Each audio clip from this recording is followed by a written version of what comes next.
Hey y'all. Welcome to another Hanging with Hobo live. Isn't that what we call this? I think so. So I'm glad that Sharon is here on time. She got everything working and she made it. Hey Sharon. So I hope you've all had a good week. This has been an eventful week. Not necessarily a progressive week, but it has been full of events. I spent the entire day Monday. I finally broke down. I do not go to doctors. You guys have heard me discuss my feelings on doctors. I was going to chiropractic care trying to get some relief for and I lovingly refer to it as psychotica because sciatica doesn't do it justice. It is psychotica. I've been trying to get some relief with just some physical adjustments and getting the alignments correct, and it wasn't panning out because I had more serious issues going on. And with everything that I had already tried and was trying, at this point, my best logical guess is that I have a herniated disc and it's putting pressure on the sciatic nerve, causing my problems. The next step is to do an MRI to say, yes, that is the problem, and to determine what types of procedures are needed from there. I'm hoping that we can do a minimally invasive procedure where they can go, little laser cut. I'll even bring my own laser if I need to. Go in there and make a couple little removals of some herniated disc around where the nerve's at, and problem solved. Well, it ain't that simple. Insurance companies drive me nuts. Doctors drive me nuts. The insurance companies would not approve an MRI without documented care of everything that I've been doing for the last 6 weeks. The therapy, the chiropractic. But because none of that was on their documented care, they don't accept my word, and without having proof. So I'm like, oh my God. What should have been, okay, done, stamped, here, go get it. Now I'm fighting tooth and nail to get the procedure done. I'm ready to pay for it out of pocket and be done with it. But I hate our healthcare system. Everything about it. That is one thing that I do think that some of the socialist societies have a little bit better handle on is their healthcare. The U.S. healthcare system sucks. But I broke down. I still won't take any prescriptions from any medications, none, or from any doctors. No pharmaceuticals that can't be bought over the counter. And I was taking a few over the counters, but they weren't helping without taking them in dangerous doses. So, beginning this week, I'm self-medicating. Hey, y'all. Me and my friend Jose have got a real good handle on my back pain right now. Of course, it's not something that I could be, long term with, but until I can get something handled, Jose is taking all the heavy work off of my back pain. So if I'm a little silly, and Jack saying party at Hobo's, well, it ain't a party so much as it is just a little sipping, a little sipping.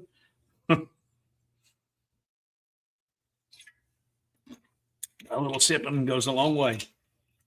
Anyway,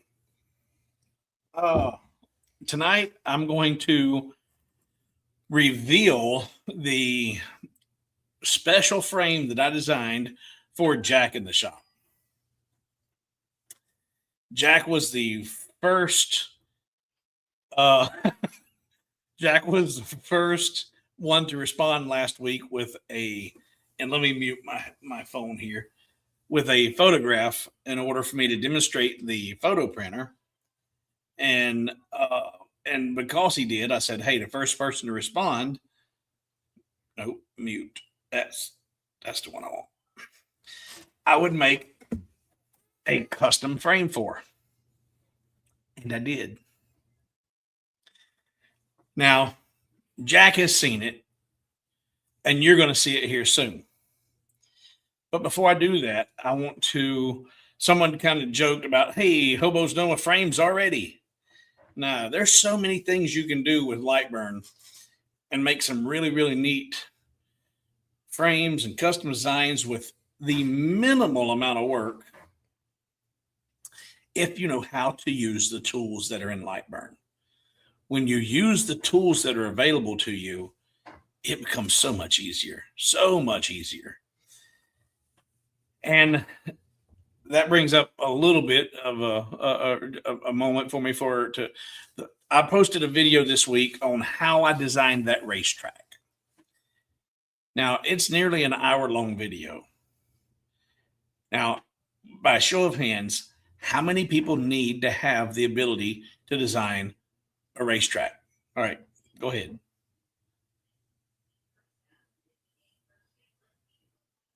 Not me. And I'm betting the majority of you don't either. But Barry had that request. He needed to know how to do that and he had some files and they weren't working. And he was like, hey, can I do this? How hard is it? And it's not that hard if you know how to use the tools. And that's why I'm talking to you need to watch that video. I don't care if you need to know how to make a racetrack. It ain't about the racetrack. It's about using the tools. I learned something in that video myself. I had to put up a one for myself about the copy along path tool and how it worked on the space between objects. It's not what you think it is, but it's in the video. I figured it out. I said, all right, this ain't working. Why ain't it working? And let's figure out how it does what it does when it does what it does. And I did. And that's why you should watch those design videos, not because you care anything about learning to do a racetrack, but the techniques that are involved to do that are techniques that are going to help you immensely in your design processes. I promise you. It's like watching, and well, I hate to say, I'm not comparing myself to Bob Ross, but some of you guys have. I love to watch Bob Ross. I love to watch him paint. But there's some of them scenes that if I was going to be, I wouldn't have been painting them. But you know what? It wasn't about the scenes he was doing. It was about the techniques that he was using to create the scenes that he was doing. It's about the techniques. It's about the learning experience. It's not so much about the subject matter. So for you that watched 5 minutes of that video and said, okay, I don't need to see this, you are missing out. I promise you, you're missing out. If you want to learn LightBurn and you want to learn how to master creating some, unique and individual designs that are yours and yours exclusively. So let's look at the questions and comments that have been posted. Why I waited for everybody and all the late bloomers to get here. And this week it wasn't Sharon. Hey, Sharon. Let's see here. Going there's that. All right, moving forward. If you have questions and comments, post your questions with question marks before the question so it jumps out at me. And let me turn these on so you guys can see them. There you go. If you're not watching on the computer. And if you have a comment that you're going, hey, dumb nuts, I need you to tell this, put exclamation points and I will share your comment.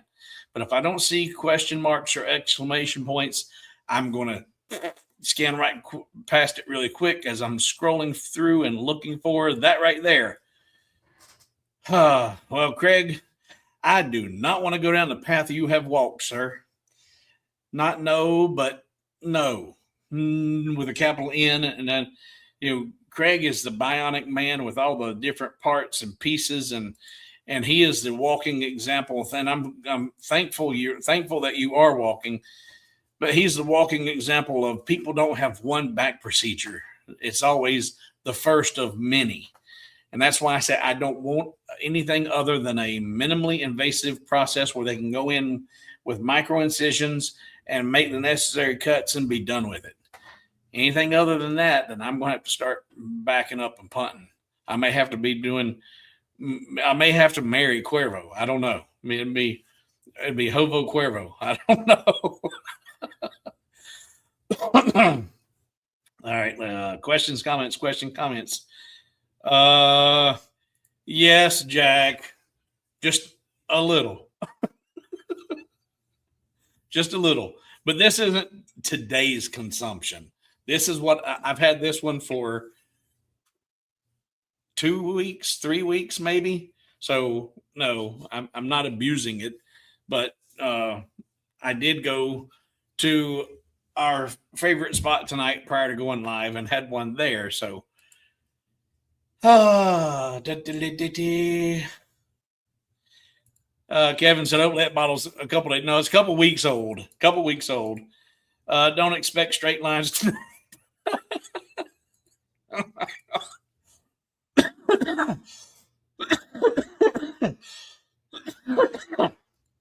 Oh yeah, Sharon. If they don't have a laser, I've got one I can bring. The way that copy along path spacing works was certainly unexpected, wasn't it, Andy? That was because that's not what it says. It says space between objects. That's what the tool says, space between objects. And that ain't what it is. That's not what you get. And we figured that out, and I shared it in that video. If you don't know what Andy and I are talking about, go watch the video. Let's see here. Is that exclamation? Yep. Don't trade your liver for kidneys on your. Well, I'm really not. And that's why I went to the Cuervo, because the amount of medication that I was needing to take from over the counter stuff, the research that I did on it, in order to get any relief from it, the quantities and the frequency in which that I was having to take it stood to do damage, much more damage than what I can accomplish with this. They talk about stomach damage, internal bleeds, all kinds of crap. And I'm like, that's why I don't like pharmaceuticals. I don't like anything that's chemical in my body. Alcohol technically is a chemical, but I don't like all the petroleum-based chemicals, because whether you guys know it or not, 90% of all that crap you get from the drugstore is petroleum-based. And alcohol, that's from corn, and I'm good. I love learning the techniques. That is how I learn best. Yeah. I do. I enjoy sharing this moment with you guys and the videos with you. And when you share something with me, and I go, hey, light bulb moment. I love it. How many layers is your phone amplifier boombox? A lot. A lot.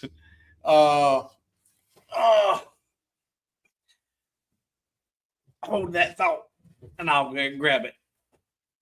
Oh.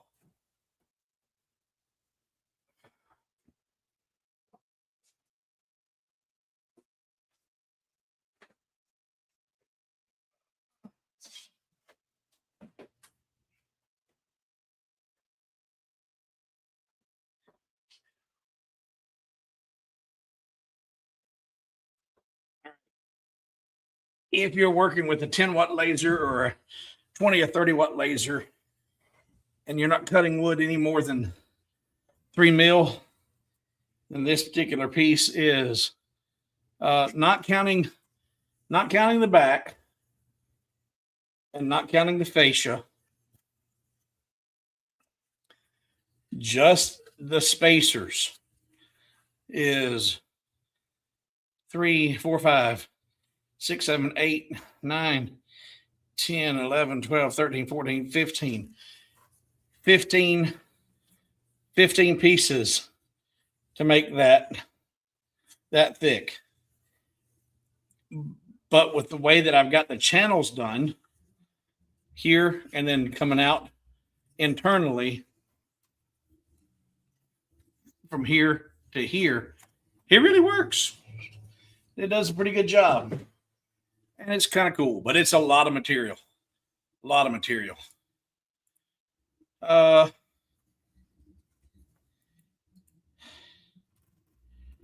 No, I've never been a fan of that. I've just not. You know, I don't shame you or care for anybody that does. Hey, go for it. But no, I'm not doing the RC anymore. In fact, I'm not doing any dark colas if I can help it. I'm doing Sprite clear, caffeine free colas as far as colas go. It's just one thing I'm trying to make a little bit better. I'm trying to shake colas completely. I'm trying to drop 100 pounds to also help with my back problems. All right.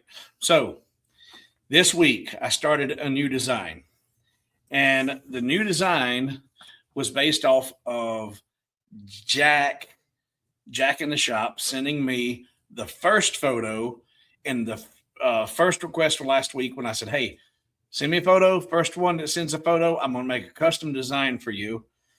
And the first one to reply was Jack in the shop. And this was the photo he sent. Hey, Jack. Everybody says, hello, Jack. And I printed this out using the little desk printer that is right there, and shared that information with everybody. I'm going to switch. Come on, baby. Switch. There we go. And I started making a design, and I wanted a layered design, and I wanted to do something, and I wasn't real sure what or what it was going to be. Because I'll sit down here at LightBurn with a blank canvas and just start creating and see where that journey is going to take me. And the first one was actually a pretty decent design, but it needs some work. And I didn't have time to really fully bring it into its own. And the idea that I had, and let me show you the design. This is, let's see, go here, here. There we go. So this was the multi-layer design that I had created. And this is 30 objects. So I think it's 15 layers. So a lot of layers. A lot of layers. 1, 2, 3, 4, 5, 6, 7, 8, 9, 10, 11, 12, 13, 14, 15. Yeah.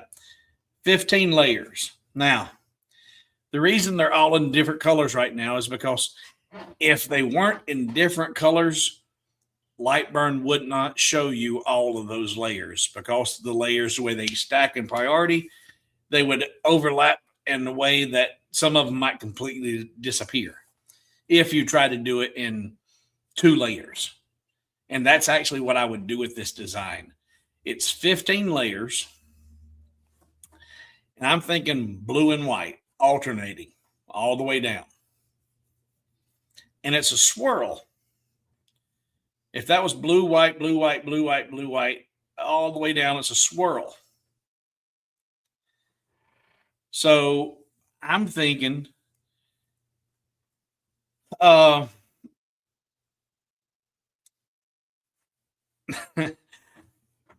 this was before I started drinking.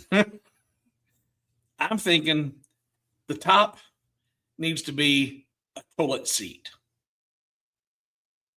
And either on the toilet seat have the engraving, or somewhere on the perimeter or on the base, whatever, however. I hadn't fully developed the concept yet. But the thought is, I asked to be flush, not flushed, not past tense. So you got a genie, you rub the magic lamp. I want to be flush. And that genie is hard of hearing. And instead of making you flush, it flushed you. So you'd have the toilet seat and the swirls, two colors, but multiple layers showing all that swirling and all that motion going down. And the center of it, could be a little saying or a sign or a photograph. And I thought that would be really, really cool. But I didn't have time to bring that concept fully to life.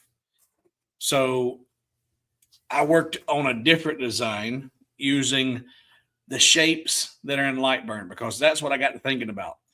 I'm going to show you guys tonight how to make this multi-layer frame using only the shapes that are in LightBurn. You will not need to go outside of LightBurn, and using only the tools in LightBurn, and a real simple, repetitive process.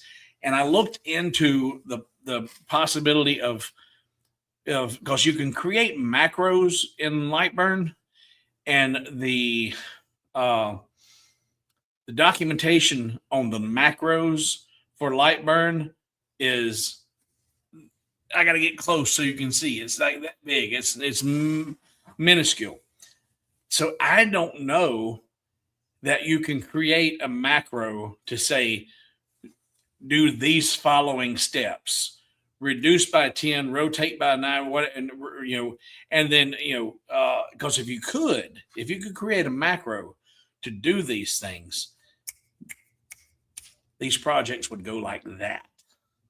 Because the biggest issue with these multi-layer projects is the repetition.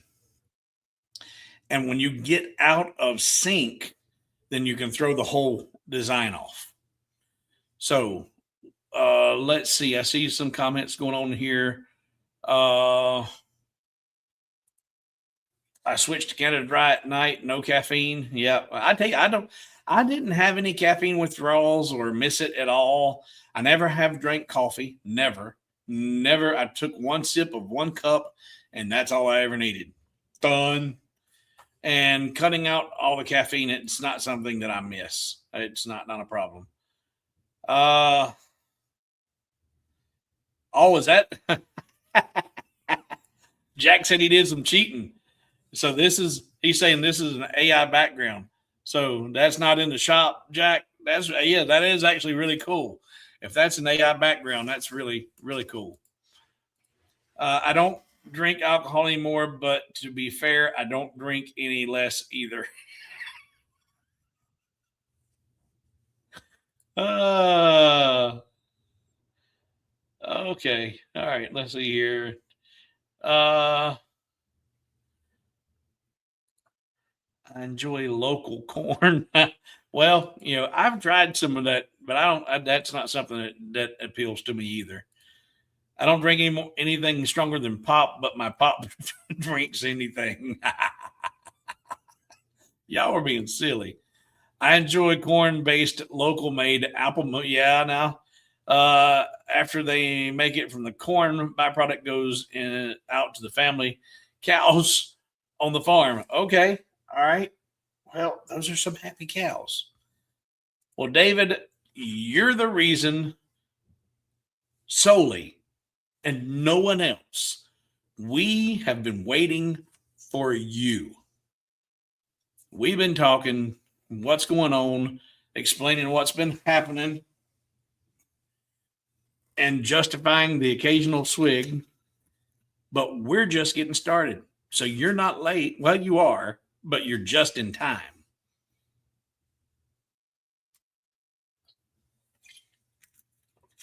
So we're going to go into LightBurn, and using the shapes tool, we're going to grab a star. So get rid of David. Don't get rid of him. Just turn him off. All right. We're going to say file, new, discard. Because I have this saved in my working projects, and I can pull that back up. Because that was a little bit of work to get there. But I'm going to come over here to my shapes tool and come down here and get a star. Not a dual star, but a star. And I'm going to draw out a star, and I need to know, what size does this star need to be? Well, that size is solely dependent on the material you're working with. Are you working with 300 by 300, 12 by 19? Irregardless, the height is going to be 12 inches. All right. So we're going to start there. So I'm going to, and then I want a border, a buffer, I should say, around the perimeter. And let's go to inches and just tell it the height can't be any more than 11 3/4. And we'll start there. Now I've got a single star there. Now, depending on how many layers you want this project to be, this is where you have to have some forethought, some planning, and that disgusting 4-letter word, math. If you want to have this to be a 5-layer project, total 5 layers, and you want this star to spin all the way around, coming back to where it's fully upright, you want to do a full 360 with that thing. Well, you don't need to do 360. You only need to do 90 degrees because you've got a 5-pointed star and you got 1 point there at 0 and 1 point there at 90, give or take. So you really only need to do 90 degrees. And you need, so then you would, how many layers? You need to do 90 degrees. So 90 degrees divided by how many layers, and that'll bring that star back to top dead center, give or take. And I say give or take because the star that LightBurn creates is not the same star that I create. The lines in this star in the LightBurn creation are not straight lines. No, Carl, it's not really orange juice. It's good old fashioned. Well, there's orange juice in this. This is made with Jose Cuervo. Actually, I should say triple sec, which is an orange flavored liqueur, and pure agave nectar. So this is agave, triple sec, Jose Cuervo, and shake it up, not stirred. But anyway, back to the star that LightBurn creates. The lines on it are not horizontal. They're not straight lines. And if you want them close enough, this works. If you want it to be hobo style, it don't work. And I'm going to show you the difference. I'm going to use the tools. I'm going to draw out a polygon, and I'm going to tell it to be, using the shape tools, tell it to be a 5-started polygon.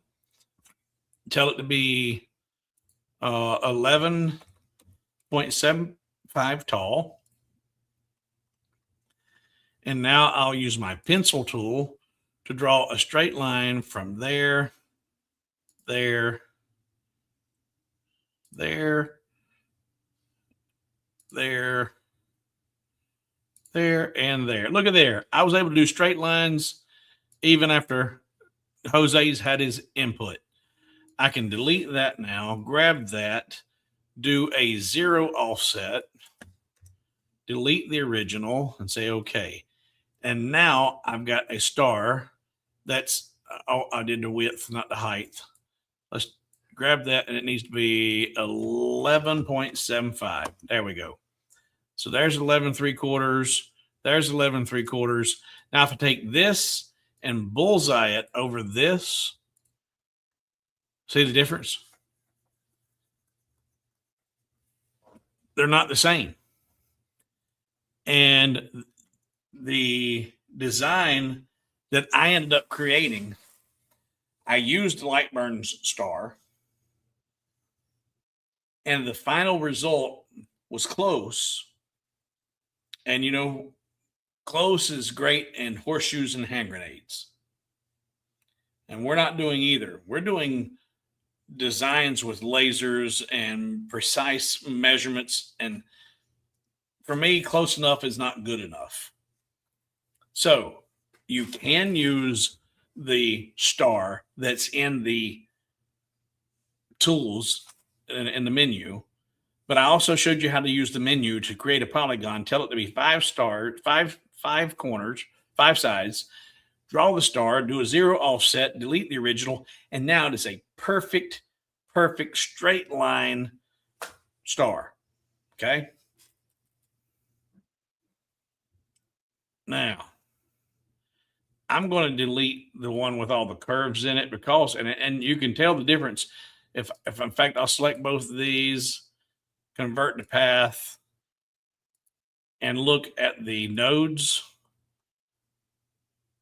Well, that doesn't have a curve to it. That doesn't have a curve to it.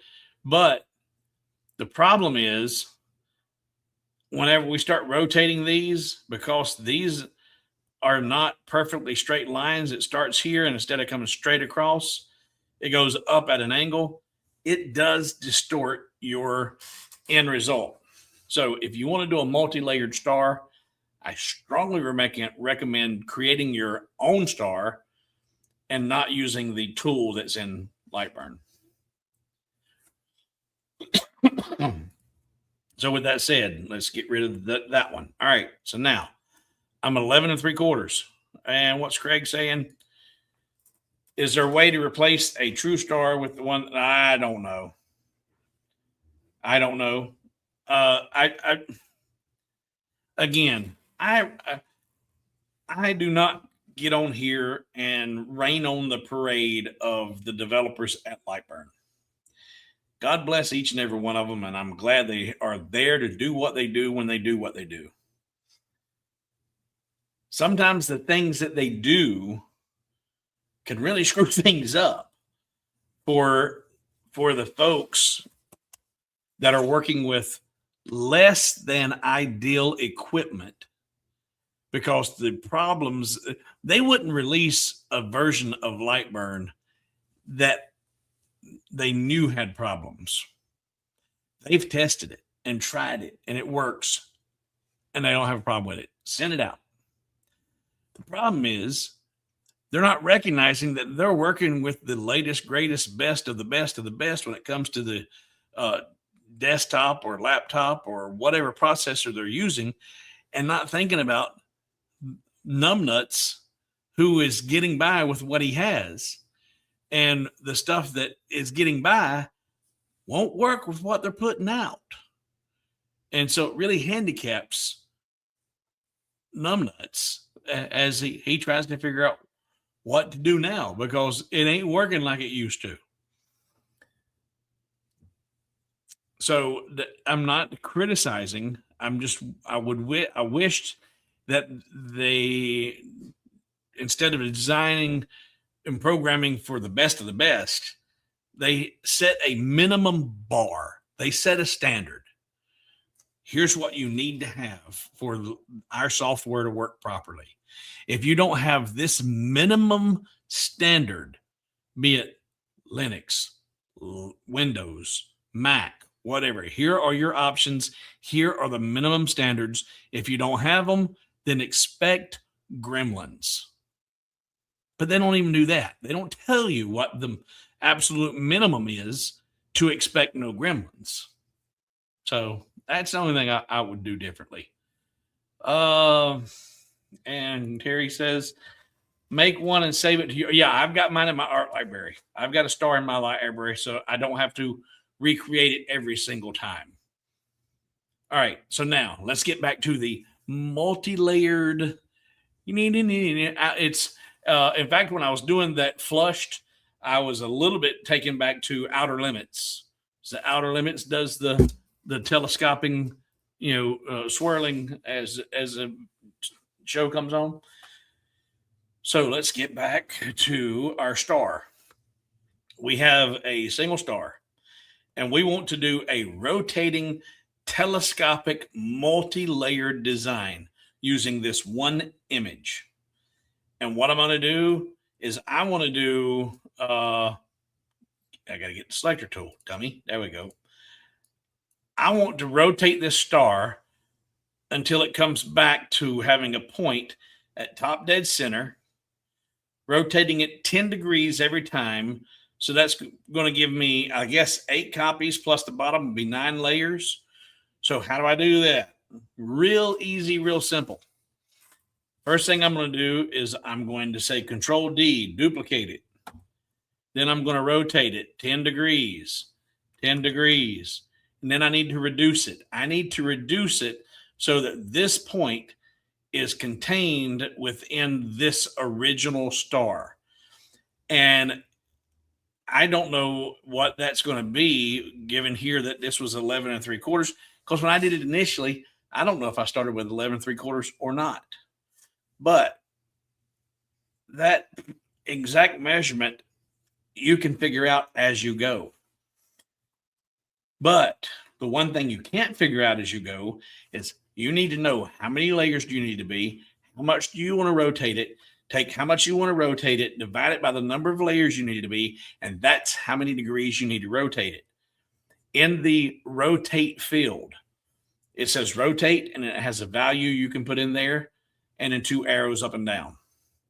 If you put a value in there and you tell it 10, it's going to rotate that star clockwise 10 degrees.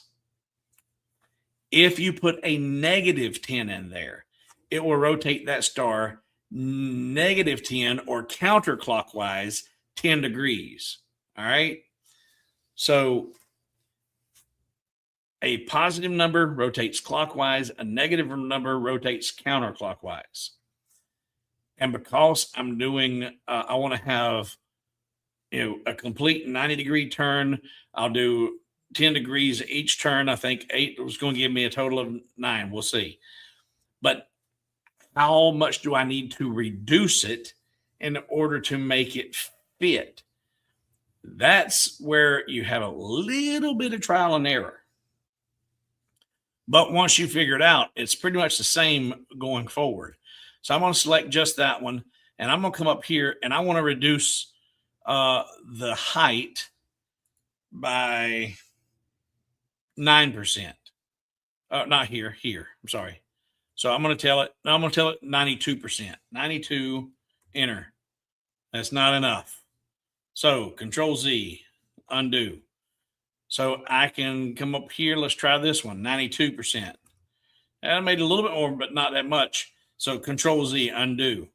And this, as you figured out, you can come up here to your down, up and down arrows and just count as you reduce it. 1, 2, 3, 4, 5, 6, 7, 8, 9, 10, 11, 12, 13, 14, 15, 16, 17, 18, 19, 20, 21, 22, 23, 24, 25, 26, 27, 28, 29, 30, 31, 32, 33, 34, 35, 36, 37, 38, 39, 40, 41, 42, 43, 44. 44 gets it just barely over that, but that's close enough that a fast runner will never see it. But if you wanted to dial it in even more, you could take and just use your drag arrows. If you didn't want to do percentages, you could just drag it down to where it fits. Say, okay. But you see there, it fits good there, kind of, but it doesn't fit up there. That's the one thing about the star shape. It's not the same height and width. It's not a square. It has different proportions, width and height and width. Let's see here. Comments.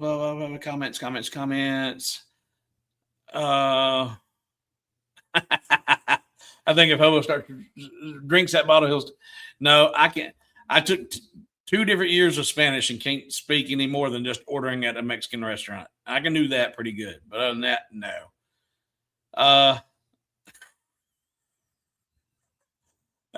And I don't speak Spanglish either. I speak redneck or hobunkin, whatever. Every time he says LightBurn, everyone has to take a shot. LightBurn.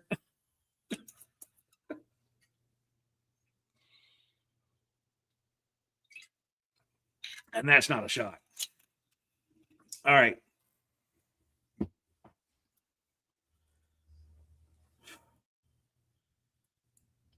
So I base it off my top point up there. Just get it right there. That's good. Control D, duplicate it, rotate it 10 degrees, and shrink it down. And right there's looking pretty good.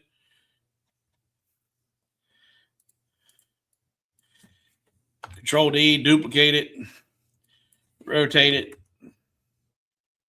shrink it down. And I'm looking at this, and I don't think that's how I did it.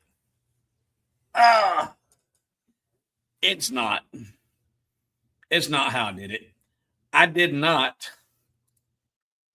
bring it in here.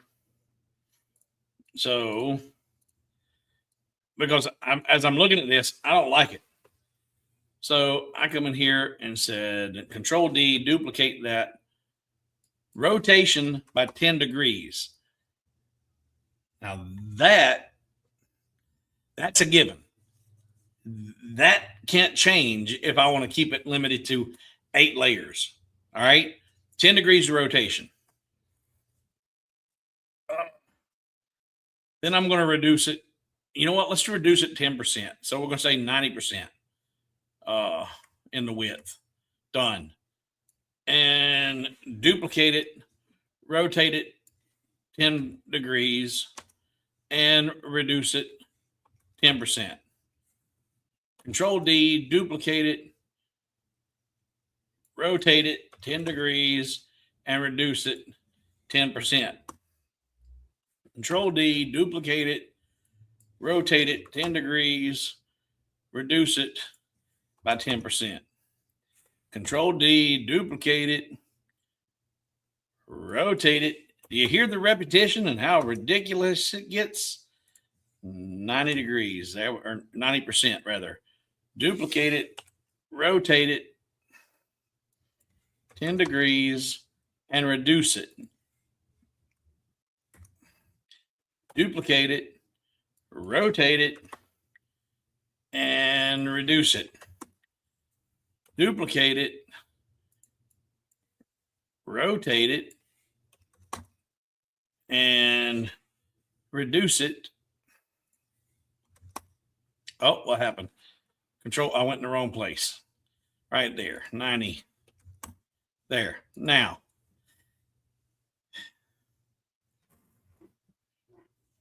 so I started with the point at the top. I rotated it in increments of 10 degrees, thinking that the point should come back to the top, but it didn't. And it didn't because that oddball star shape. If you were working with a square, then it would be perfect to do it that way. But the star shape creates some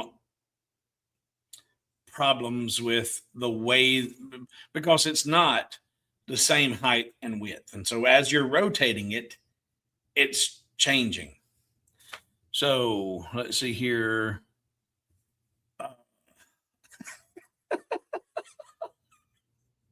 All right, no exclamation points, but Santa, should we have said uno instead of one?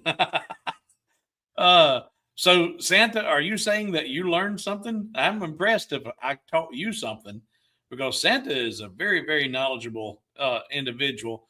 And to indicate that he may have actually learned something tonight, that's awesome. Let's see here. Oh, let's see. Here we go. How about Steve takes a shot every time someone comments about LightBurn? Oh, yeah, y'all funny as heck. Look at you. Look at you. Y'all just. So duplicate it, rotate it, reduce it. That's it. And that's where I say that it would be nice to be able to create a macro. If you could create a macro that said rotate 10 degrees, reduce by 10%, rinse and repeat. Duplicate, rotate, reduce, duplicate, rotate, reduce, duplicate, rotate. You're doing that. But there, you watched me just now. I started with that point at due north, top dead center. I created that star. I didn't use LightBurns. If you use LightBurns, it'll be more off.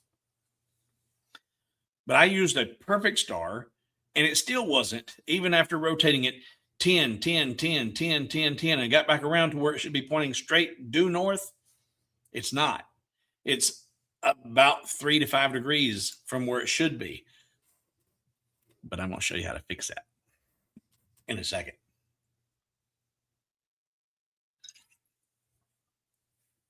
So,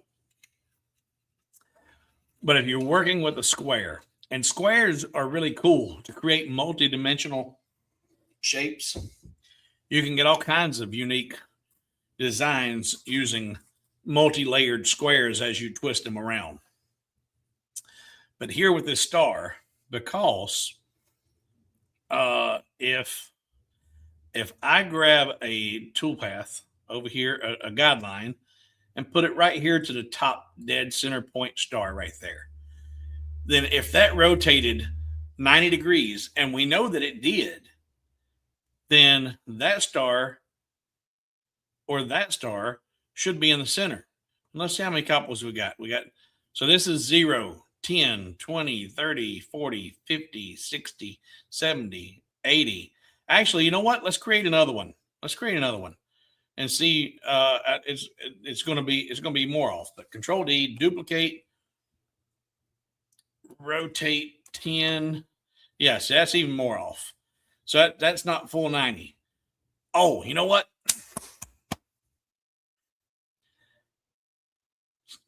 I learned this making the design. And even though I learned it doing the design, I forgot to incorporate it in the very beginning of this part. We're not doing a 0 to 90.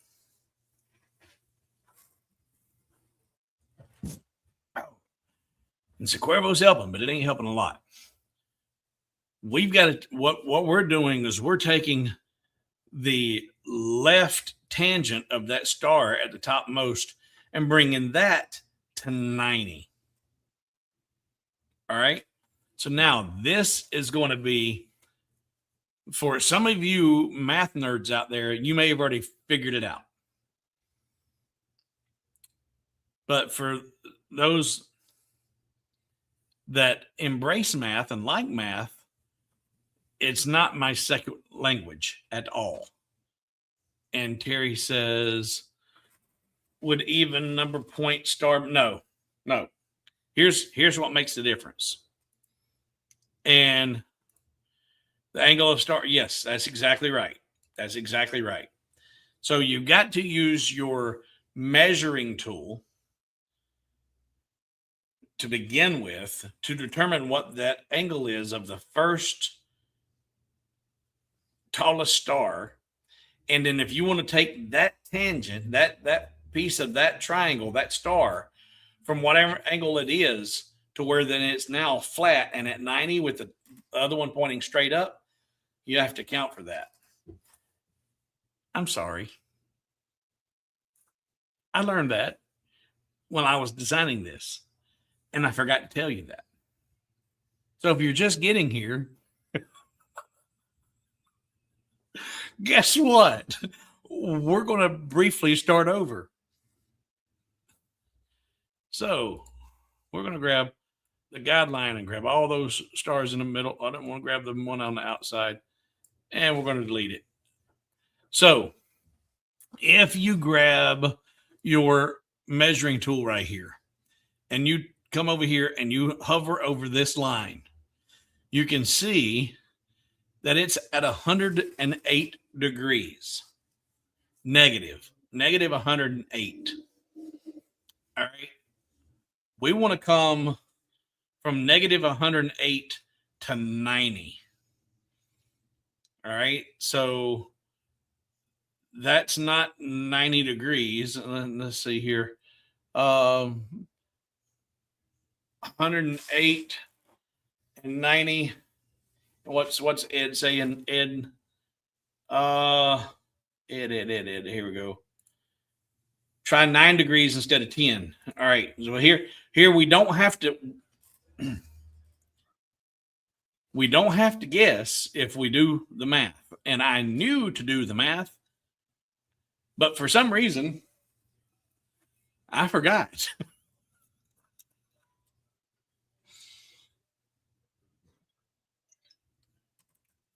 So 108 to 0 or 90 is 18.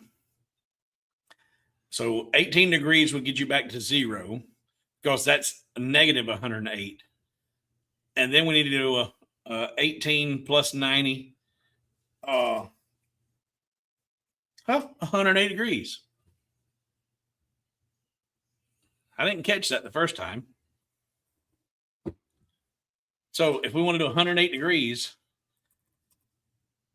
and bring that to 90, and we want to do it in 8 layers, 108 divided by 90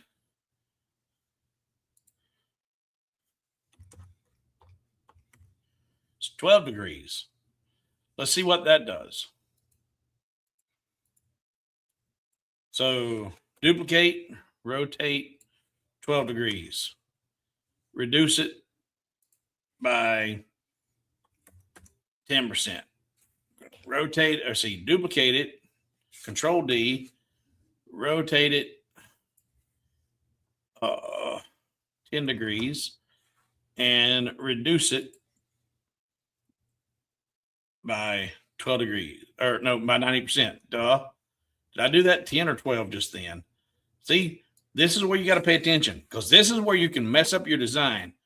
Control D, see, rotate, see, Control D, rotate it by 12 and reduce it by 90. Duplicate it, rotate it 12, reduce it by 90. Duplicate it, rotate it 10, no, 12, Control Z, 12, and 90. Or 90%, 10%. Duplicate it, rotate it 12 degrees, and reduce it by 10%. Duplicate it, rotate it 12 degrees, and 10%. And looky there. That sucker's pointing straight up and down. Straight up and down. If I draw a guideline from there to there, there you go. It's not perfect, but that is so close that, and honestly, when you go to glue these up, you're going to be off by that much.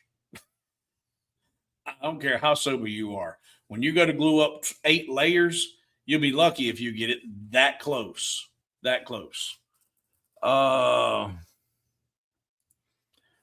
Probably why you forgot is the bottom of that bottle. No.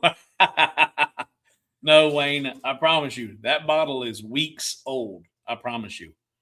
It's been sitting in the refrigerator, and I finally, only after about 3 days ago, and I was told I was doing an over-the-counter pain relief medicine that says that you should take 2 every 12 hours.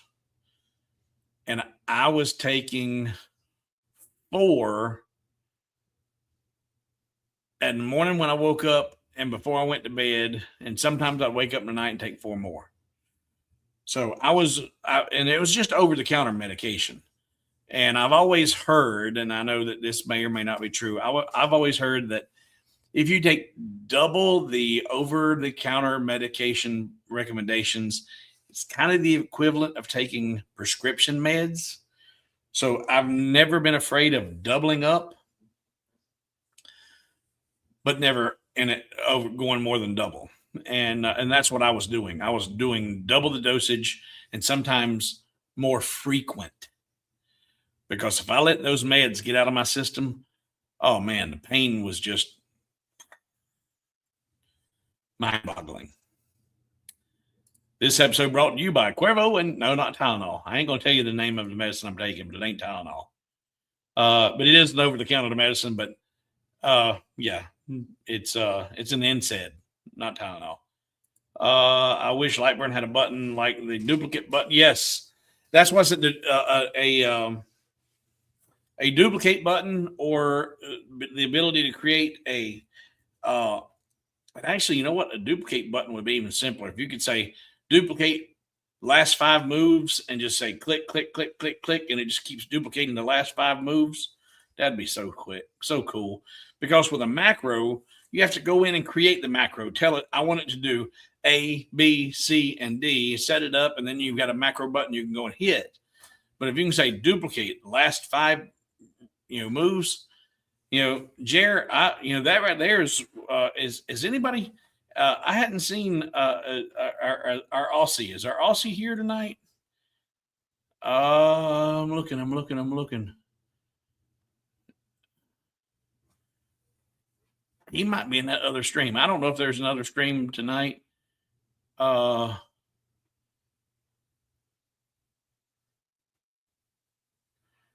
getting ready to get my feelings hurt.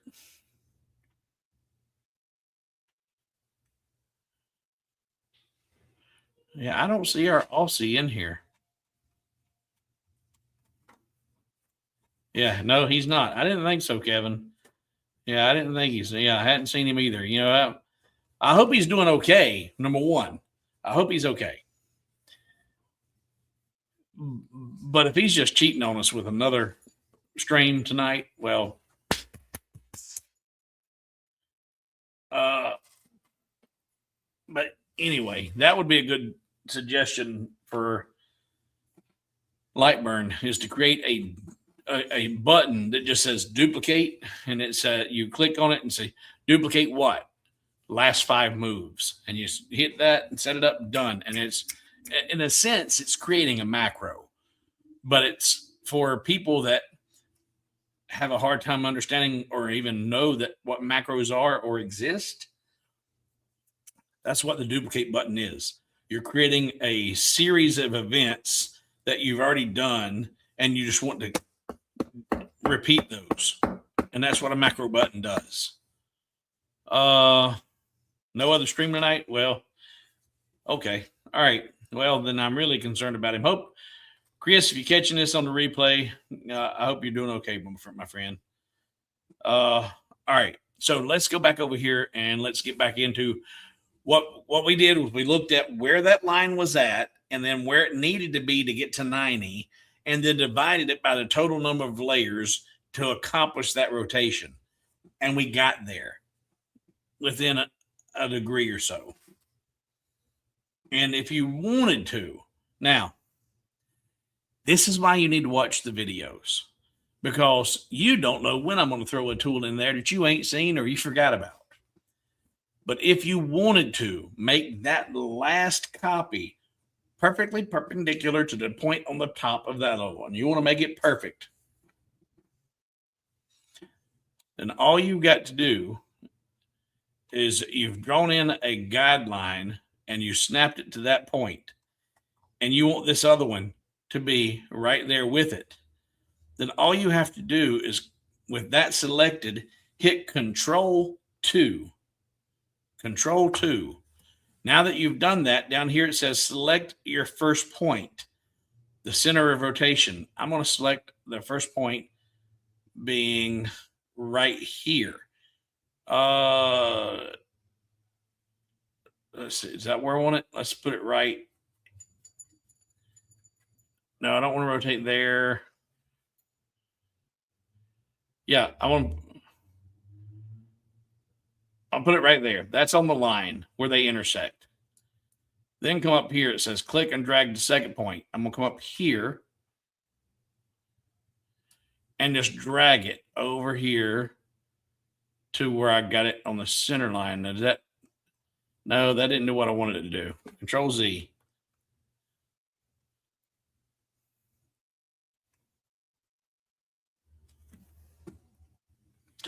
Jose Cuervo, he is a friend of mine, but right now I'm drawing a blank.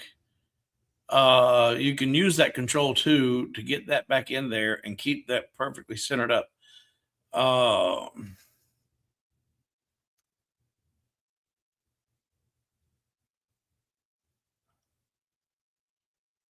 But like I said, when you go to glue this up, it's kind of irrelevant because I'm getting ready to show you now how to create some guidelines to make this glue up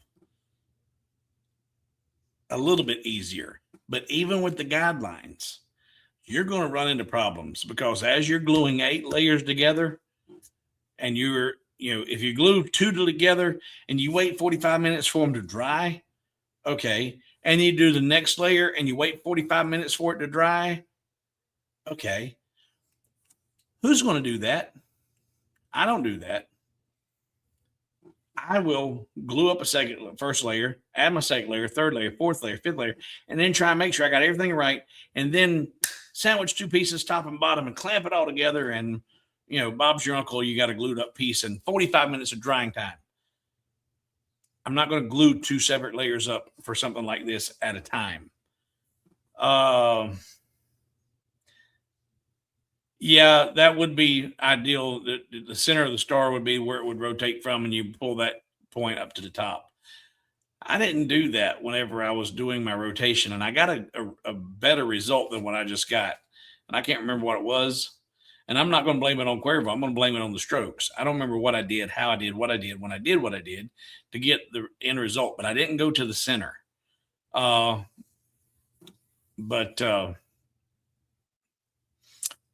it is irrelevant. It's totally irrelevant because what we did with using the math to get it this close is all you need to do. That's all you need to do because that is a whole lot closer than what we were to begin with. Select and use the rotate at the corner. Yeah, that didn't. I don't know what I did. Circular array, an option for this. You can do a circular array.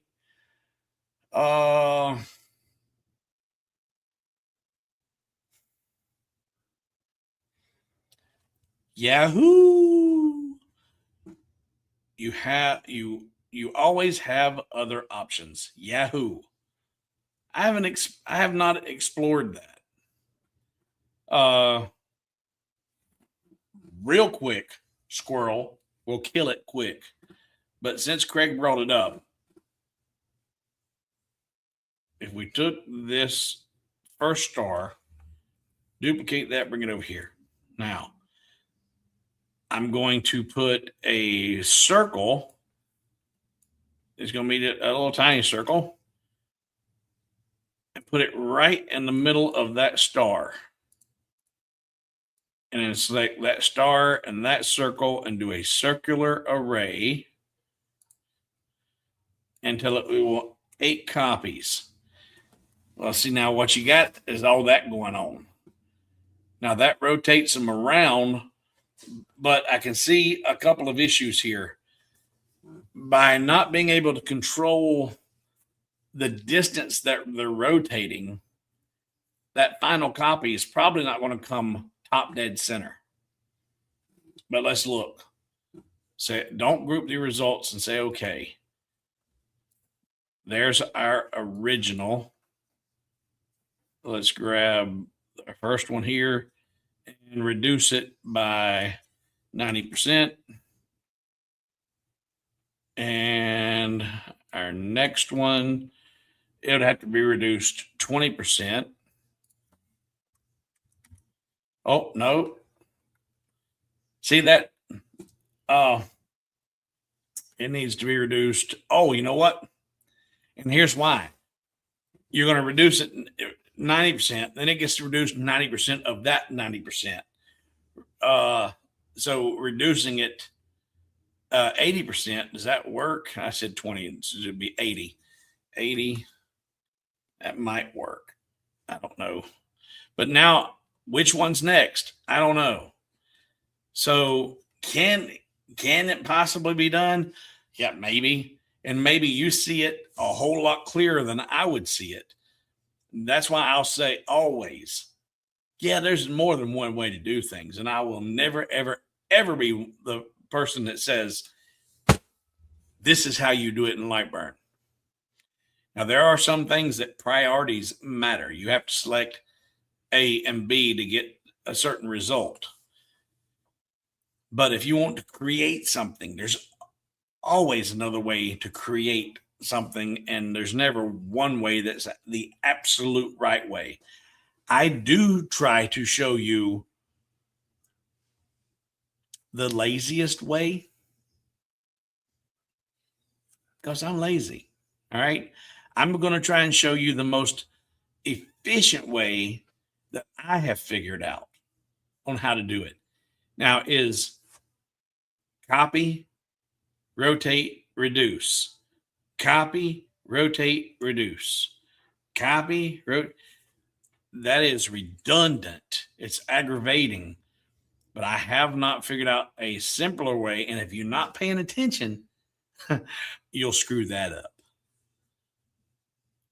All right, let's see here. Let's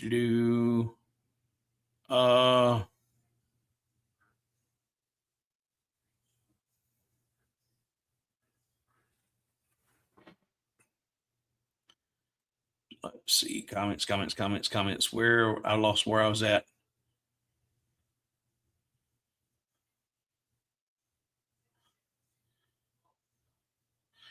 Got that.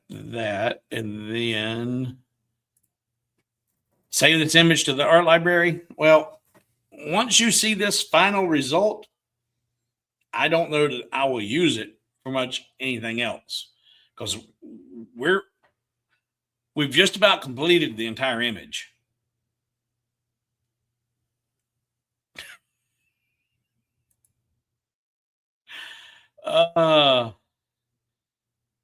Let's see here. Move the last star to line with the vertical guide, then select all the stars. Yeah, that's not, I don't even know what I did. I think I broke Hobo. You didn't break me. I just wanted to see if that was possible. Is it possible? Yeah, I'm sure that it is. Is it clear? It's clear as mud. It is clear as mud.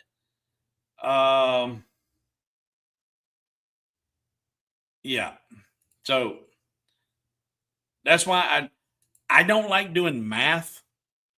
You know, I thrived at math. I loved math. I loved math, algebra, algebra 1, algebra 2, or it was pre-algebra, algebra 1, algebra 2. I hated geometry. And that's what we're getting into here with a lot of these shapes and stuff. And I passed geometry by the skin of my teeth.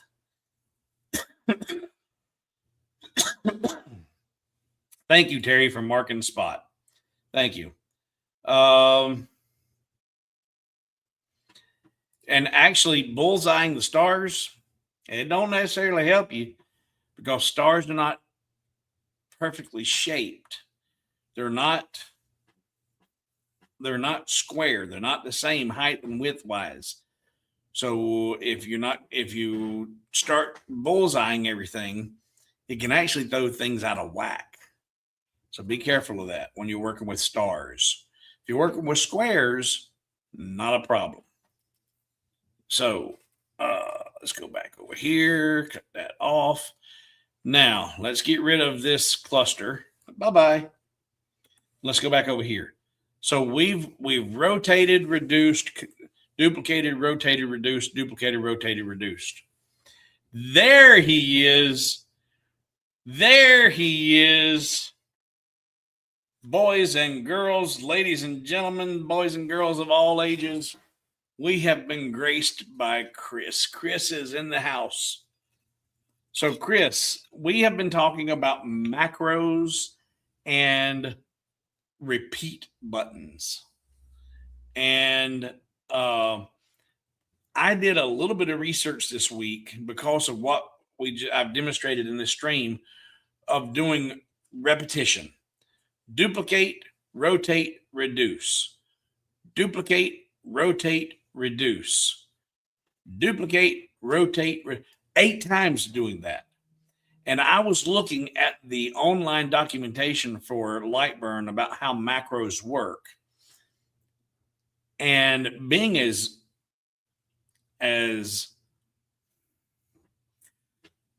ignorant as I am, because I have told you guys and gals before, ignorance is not a negative word. It's not. I am ignorant when it comes to coding and the languages and how these coders communicate. So the online documentation for macros is as clear as mud to me, because I have no idea what they're talking about. And from what I could see though, I did not see a way that you could use the tools available in LightBurn in the macro tool to set up a macro that says rotate, reduce, duplicate, rotate, reduce, duplicate. I didn't see that ability. It may be there.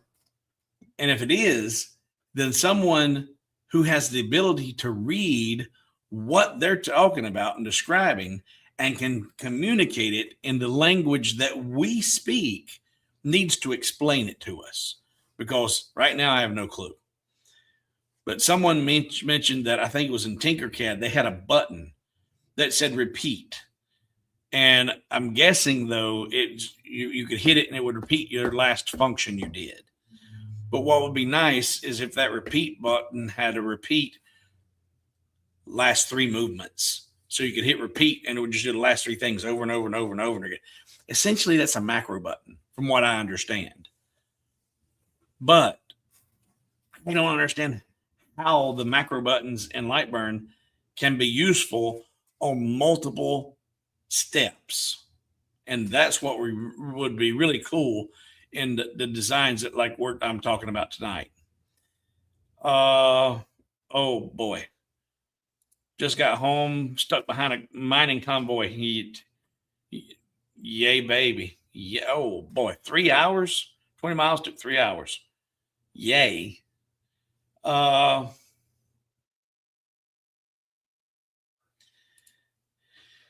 This is the design, not control.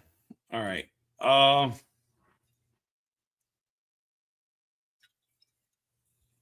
right. So I've shown you how to get to where we're at. We have taken our original shape and we have rotated it. So we started out at pretty much at 0 here and end pretty much at 0. We've taken into account that angle, getting it to 90 here and dividing it by the number of layers we want to create. Now, how do we create the actual layers and create the marks that we need to make sure our alignment is spot on?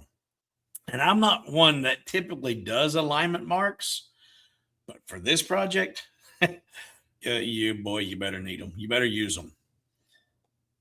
And so what I did was, right now, this is all on the black layer. Let's put it all on the cut layer. All right, that's going to be a cutout. That's the cutout. That's the top layer. And I'm going to say, I don't need to do anything with the top layer. That's the top one. I'm just going to drag it over here. Done. The next layer, there's the cutout. But that cutout, I need to have alignment marks on the next layer that tell me where it needs to go. So I'm going to duplicate that, put it on the black layer. And because my art library, see my custom layers, there we go. I'm going to bring my cut layer. Now here, this is where a lot of you guys and gals struggle. I have 2 identical stars right there, one on a red layer, one on a black layer. And when I click on one, if I click on this star right here right now and move it over here, I've got the black star. Control Z, put that back. If I change my priority over here and put that red layer on top, if I click on that, they're still there. The red and black are there. But if I just click on it and move it, now, wait a minute, I got the black layer. That shouldn't have happened. I thought that would have changed the priority. It has for me in the past. At least I thought it did. Let's Control Z. They're identical. Black layer or red layer's on bottom. Let's move to the top. There's black. Move it to the bottom. Click that. That should be the red. That's black. Well, egg on my face. It ain't working like I have always thought it has worked in the past. All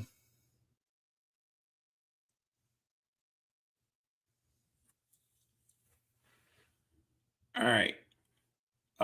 Circles are different than stars. You're going to get a completely different result because the circles are perfectly symmetrical. So when you reduce them, they're going to reduce all of them identically. If you try to do that same procedure with stars, you're going to come out with a discombobulated set of results because they're not symmetrical. Go away. All right, let's see here. All right.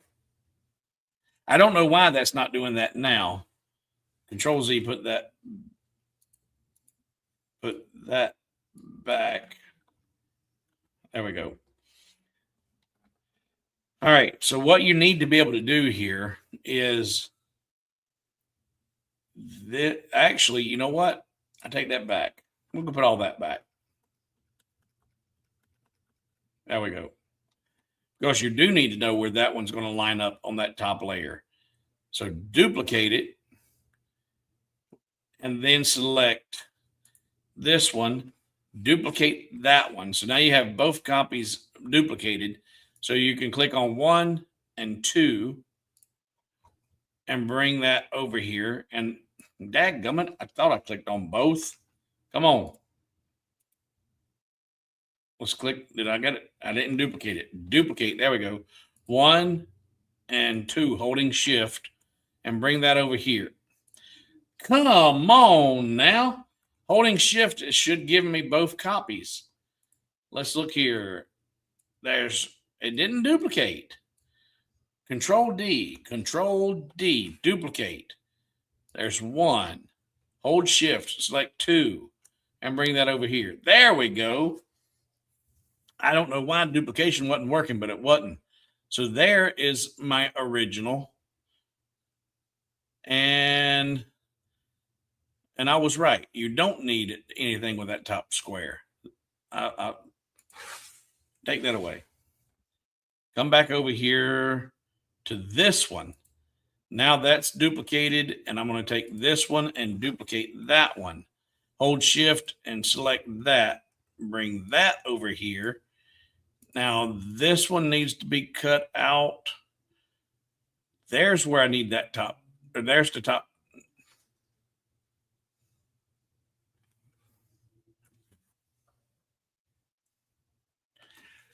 And this ain't the Jose Cuervo.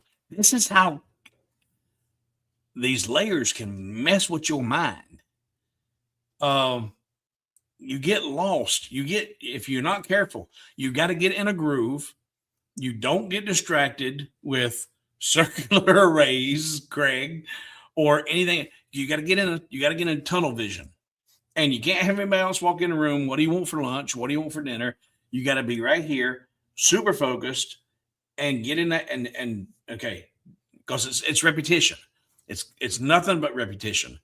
The duplicate, rotate, reduce, duplicate, rotate, reduce. Same thing when it comes to creating these marking lines. It's all repetition, and you have to once you get in the groove, it's done. So let me get back in here. That's duplicate. That's not. All right. So layer 1 done. Now I take layer 2. It's duplicated. That's good. And then that one is not duplicated, and that's fine. I can bring it over here. This one is the top layer. Put it on the black layer. Grab your scissors and just cut out anything that's outside that red line. Just cut it out. There, done. Group that. There's layer 2. Come back over here. That is layer 2. And now we need to duplicate layer 3. Control D, duplicate it, hold shift and select that one. Bring it out. Put that one on the black layer. Grab your scissors. Cut anything that's outside.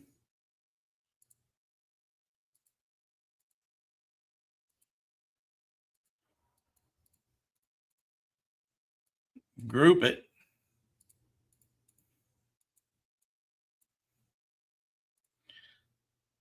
That's the next layer. Come to the second layer in. Duplicate it. Hold shift. Grab that one. Bring it outside. Grab the one that's the smaller one that's outside the lines. Put it on the black layer and use your scissors. So here we're doing the same duplication. All right. We're not doing anything different. You have to get in the groove without being distracted. And then those are going to be the lines that are going to get engraved. And you don't need to do these super duper dark. You want to do these with a minimal amount of power as possible in order to be able to do some alignment demarcation, but also that it's not super, super prominent if you don't get it exactly right. So there's the top one. Come into the second one. Duplicate the second one. Hold shift. Grab the top one. Bring it out. Grab the one on top. Put it on the black layer, and you use your scissors. Cut anything that's outside that shape. You don't need to spend the laser time doing that line. Group it.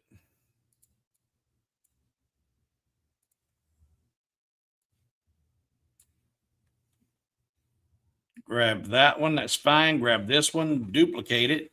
Hold shift. Grab this one. Bring it out. Oh, what happened? I didn't hold something. Didn't do right. So there's that. And is that duplicated? Yep. So hold shift. Grab that one. There we go. Bring it out.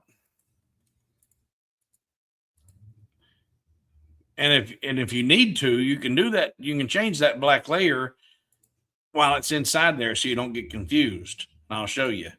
So cut that on that and that and that. Group it.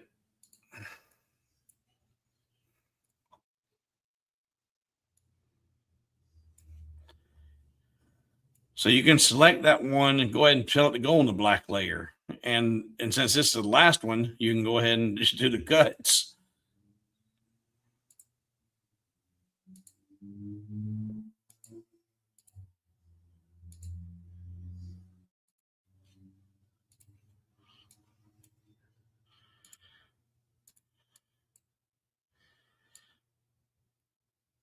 So that is how you create an 8-layered rotating star that's been plummeting toward Earth, burning up through the Earth's atmosphere and getting that motion and that twisting and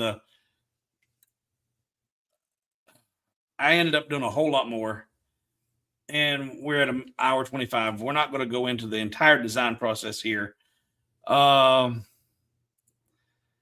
I've only ever used something like this once from memory. I just use a Windows keystroke manager to record keystrokes and repeat actions. Yeah. And I hear what you're saying. I understand what you're saying. I ain't never done nothing like that. It would be real simple. And I understand the concept. I think they said it was Tinkercad. They have a button that just says repeat. It's kind of like holding shift and clicking on the offset button. It just keeps repeating the same offset you just did. If you had a repeat button, that would allow you to repeat the last step or the last 5 steps. You don't have to program anything. You just say repeat, and it's just how many steps? 5. Repeat the last 5 steps. Repeat, repeat, repeat, and just does everything over and over and over and over again. That would be super cool, super quick. And when it comes to doing layered designs like this, that's really the whole secret sauce, is the repetition. It's that, and being able to do the repetition and not forgetting where you're at in the process. And I'm getting ready to show you the final result.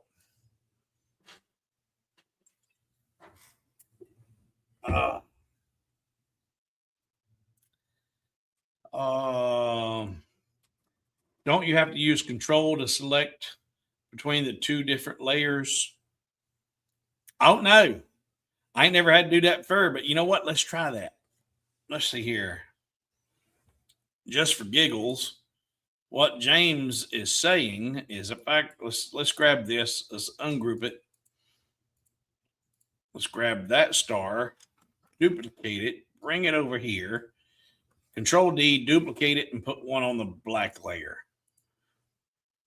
So I'm not holding any buttons down. I'm only clicking on the top layer here. And then I move it over. It's the black layer. So Control Z, put it back. Hold Control. Let's deselect everything. Hold Control and select and move it. And I got the black layer. So if I understood what you're saying, no, that didn't work.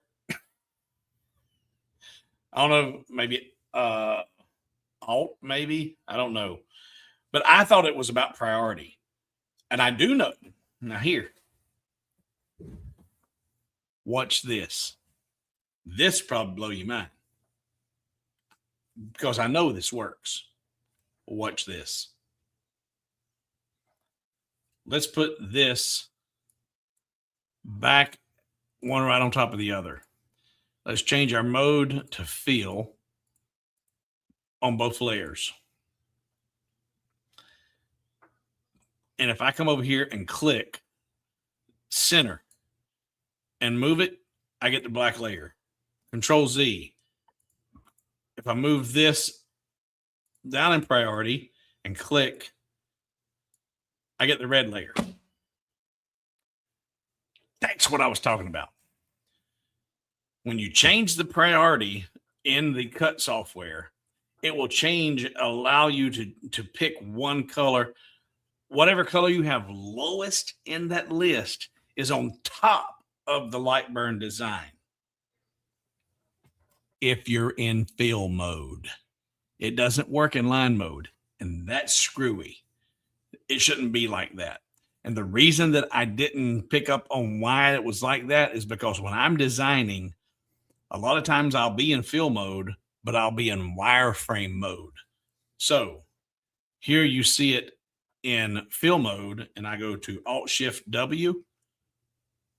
It goes to wireframe mode. If I select that and put that in the bullseye, if I select the top line and move it, now look, I got the black layer.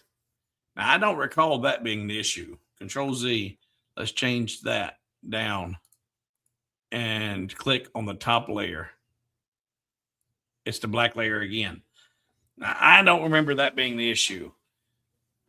If you were in wireframe mode or line mode, it doesn't seem to matter.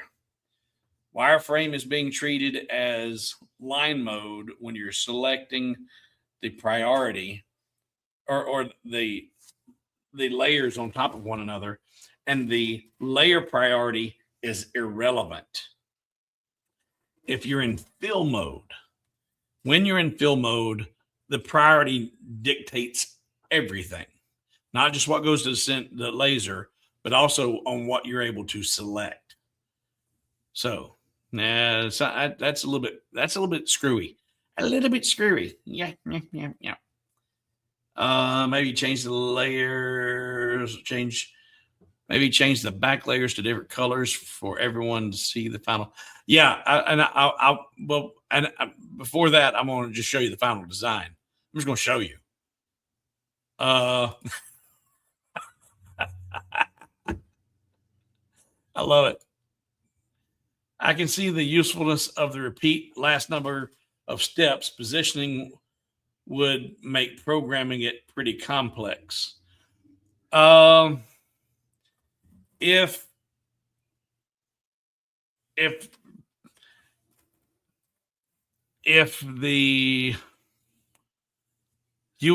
could be, if you wanted to make the tool really, really, really simple, basic, one button, repeat. You click on the repeat and it'll prompt you, repeat what?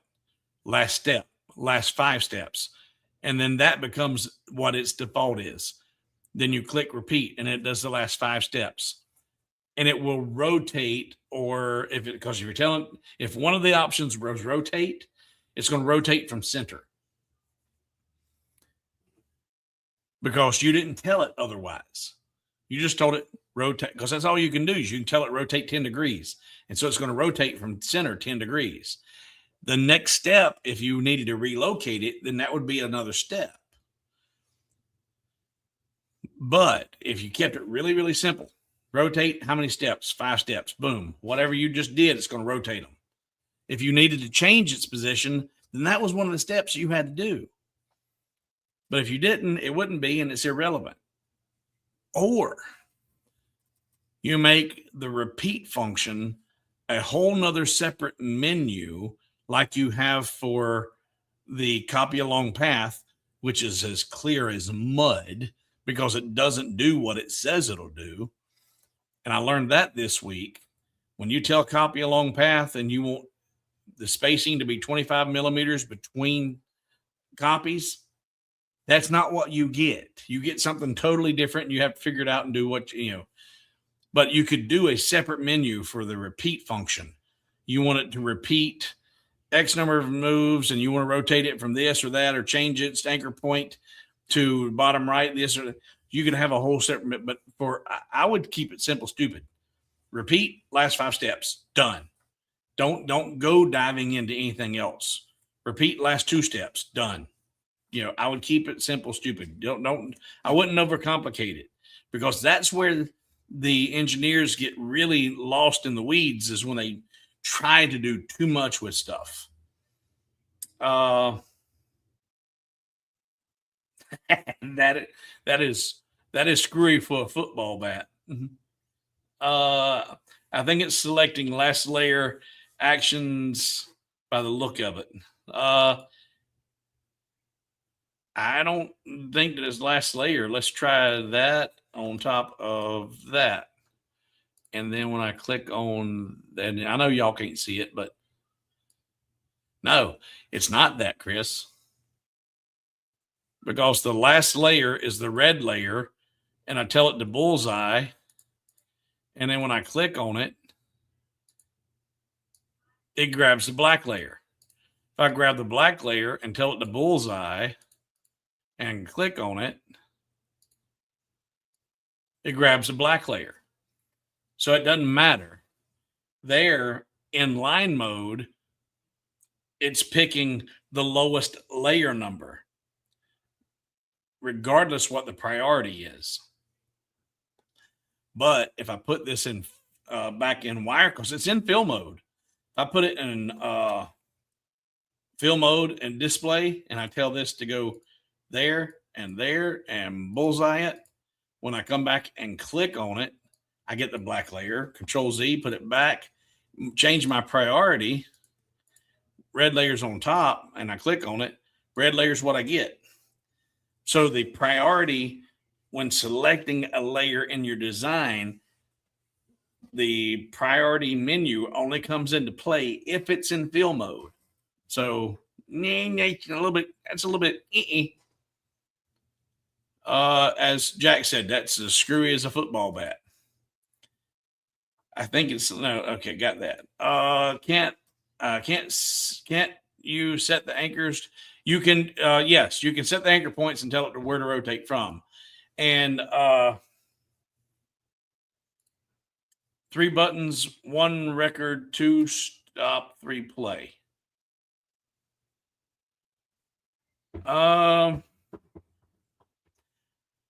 Okay, I see what you're saying. 1 to record the steps that you're doing. I don't know that that'd be necessary. I think that if I'm a programmer and I'm not, if I'm a coder and I'm not, and I know that this is here because the history is there in LightBurn. The undo history, if we go now, go back and you can see that, and you can undo to a certain point. LightBurn knows what the last 10 or 15 or 12 step was. They know it. LightBurn already knows that. So you don't have to record anything. It's already recording the last 15, 20 steps. Click a button that says repeat. And it says repeat what? Repeat last step, last 3 steps. So it'd be repeat and then question mark, how many? 5 steps. Repeat 5. And it's going to repeat the last 5 steps. Done. Because it's already recording that information. It's in the undo history. If we go, let's see here, and we go up here and we look at, is it in edit? Let's see, file.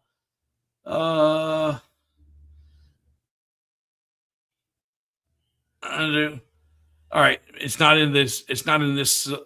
I had to, I went to, last week I got burnt by LightBurn because I went to a version that wasn't working. So now I've backed up to 2.0.05, and it doesn't have the undo history. 2.1, I think, is where they have the undo history. So starting in 2.1, it has all of that memory already there. And it'll show you 15, 20 steps. And you, instead of going undo, undo, undo, undo, undo, undo, undo, undo, undo, you can say undo history and go back up, click on 10th place, and it just goes right to that point. So it's already recording the steps. Repeat. How many steps? 5. Okay, done. Repeat, repeat, repeat, repeat, repeat, repeat, done. So anyway, that is how Excel macro works. Record button to record those movements. And see, that's LightBurn's already recording the movements. At least maybe it's not recording them in 2.0, but it is in 2.1. So now let's see the final result. This is Jack's custom frame that made and designed specifically for Jack in the shop. And we're going to present it to him first chance we can get together, because fortunately for me, I live in the same redneck town that he lives in. And we'll get together and next week or next day or week or so, and I'll present this to him. But here's the final design based off of 1 star, twist, twist, twist, twist, twist, twist, twist, and reducing, and then putting it on a base with some support.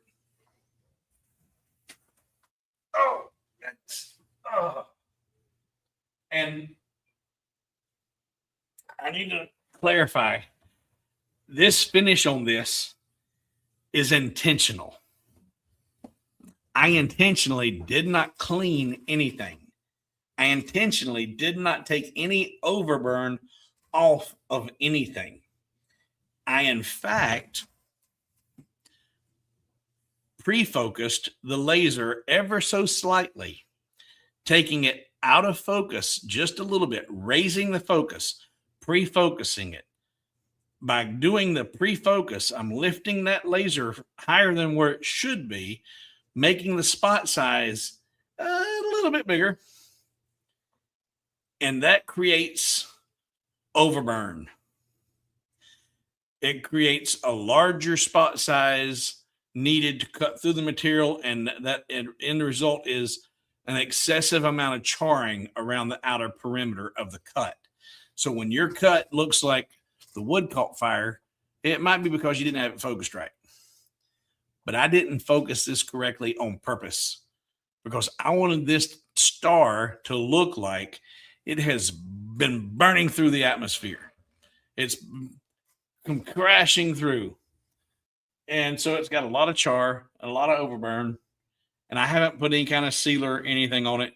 And there's the back. Let's turn off these comments so you can see really, really good. There's the back.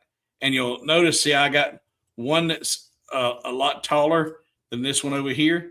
And that's because this one had plenty of meat to stick into on that backside right there. And my hand's in the way. And it not be visible on the front. But if this one was this low on the front side, you would see it. So I had to change the position of that. So this one's much lower than this one, but it's all for the end result. And ladies and gentlemen, without further ado, let me present to you the rock star that is Jack in the Shop.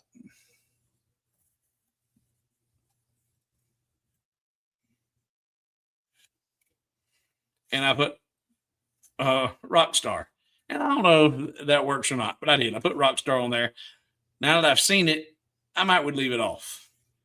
But there is the finished piece. And like I said, a lot of the char and the overburn, I did that intentionally. And all this burn marks that were flamed up. Normally I would sand and clean all that up, but I didn't. I wanted to do I can't say this without laughing. I wanted it to look like the Artemis capsule after it came back through the atmosphere.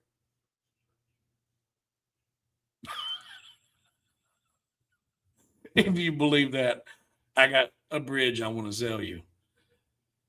Anyway, the illusion of being burned up in the atmosphere is what I was going for. Same thing that NASA recreates. So there is the finished piece. I will have this entire design online tonight. I've got it complete and saved, but I have not put it on the website yet. But that, it's a lot of material. But with the back supports that's on here, and I got 4 points of contact plus the 2 back here. And I don't have it glued yet. There's no glue here. There's no glue. That's just friction fit, boys and girls. I've glued the 3-tier base together and glued the stars together. But and if you don't believe me,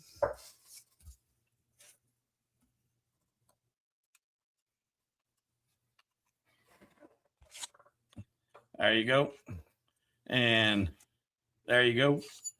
And that's not glued in. It's just tight. That's what you can do when you understand your kerf.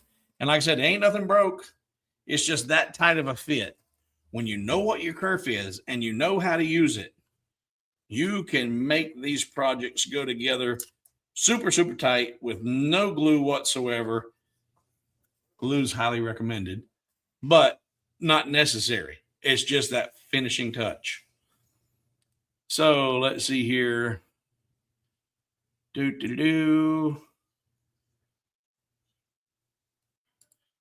If you use the undo history, you would need to select actions, then reorder them as it. I wouldn't use the undo history to set the repeat function. I only brought up the undo history because it demonstrates that the history is there already of what the last 5 functions are. So if you hit repeat and it says repeat what? Last 5. It knows what they are because it's obviously storing them. So that's the only reason I brought up the undo history. Now, get in there. So I may have a hard time getting to go back in. And I'll do that after I'm done with this. And yes, Andy, different color, but you know what? Different colors is not necessarily needed. Because you would have to have a lot of material and a lot of colors to pull that off and really exaggerate that look. And using the excessive char, it helps create the dimension of the monotone coloring. There is a technique, Andy, you may have seen it and maybe you haven't. There's a technique where they use sand in a hot skillet of sand, a hot plate, a skillet with sand in it on a hot plate, and use that sand to burn the leading edge of material. And that, and you wouldn't do it to every single side. If you really want to get really creative with this on a monotone color, you would burn that edge of that star. You'd burn that edge, and that edge. You'd burn each alternating edge, and you do that to each layer going down. Man, that really creates some really crazy three-dimensional effects. By doing what I did, I overcharred all the sides instead of one side of each star. But it pulls off being a monotone finish like that. I mean, that's still a pretty impressive looking piece. And look, there's Jack. Everybody say, hey, Jack.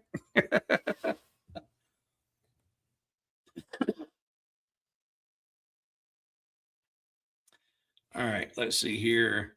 And I'm not sure what, fortunately or unfortunately, I guess he's talking about somebody else. You're immortalized to see.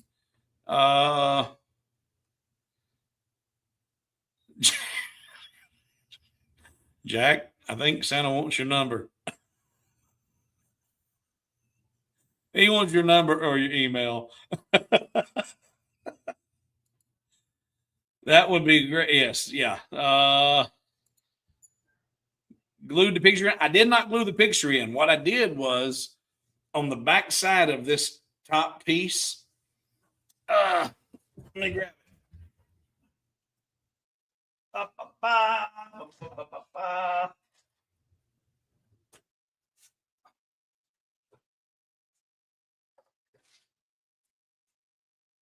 All right. So the image that Jack graced us with last week to demonstrate the photo print capability is here. This is what I printed out last week. Don't take this the wrong way, but his head was too big. He had a big head in this photo. In order to get it into that center of that star, I had to do a different print. And with that same printer, here's the same printer, same paper, Kodak done. I was able to reduce that image in the software that comes with the printer and printed out the picture much, much smaller so that it would allow me to get the facial features that I wanted to be in that star. And there you see, that's what I cut out right there. Hey. And once I had that cut out, I then took this and I used the laser to cut this out. I then took this cutout piece and used painter's tape to tape it into position where I wanted it, and then glued that top layer with the painter's tape photograph taped in place to the additional 7 pieces. So now I taped it in place and then glued it up. Oh, let's see here. I was really happy with this too, Sharon. Thank you.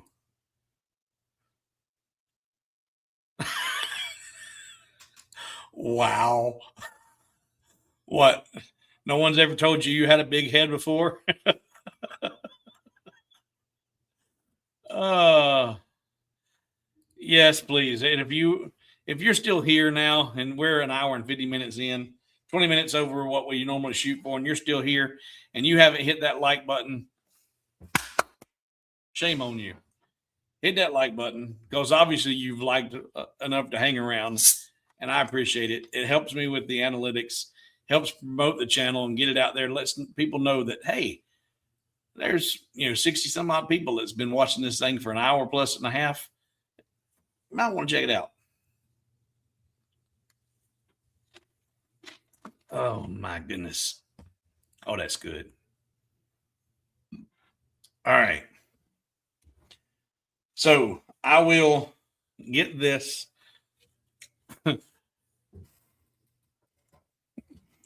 It does not have Jack's photo in the download. No photo of Jack when you download it. No photo of Jack. I do have Rockstar on there. You can take that off because now when I look at it, I think it might be better without it. I don't know. I went with, and I'm going to turn it around so you can see it a little bit better. I went with that design, putting the points in there because it's kind of like, ooh, that's kind of Star Trekky, and it's kind of spaceshipy. Is that a word? Spaceshipy. It's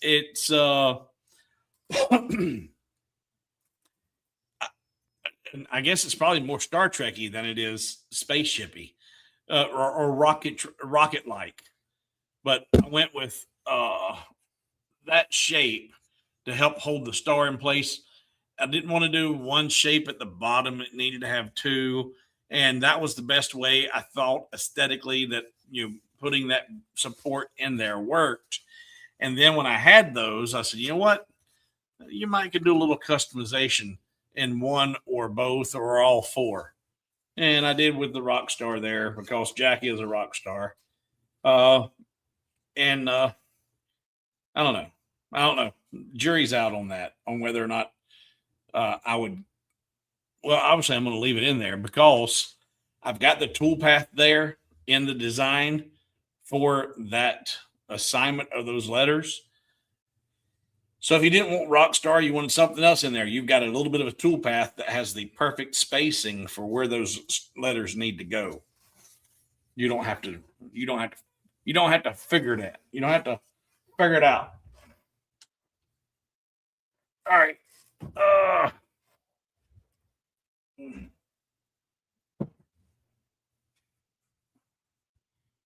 There's Jack in all his glory. And even though I am fully intended on keeping that burnt look rough to it, had I not been pressed for time, I would still apply a little bit of a lacquer finish to it. I'm a little bit hesitant to do that now that I've already got the photo in there. I could tape that up though. I could put a circle tape on that and put a little bit of lacquer on there to make it less subject to fingerprinting and everything else to seal that char in there. But and oh, how many pieces of material did it take?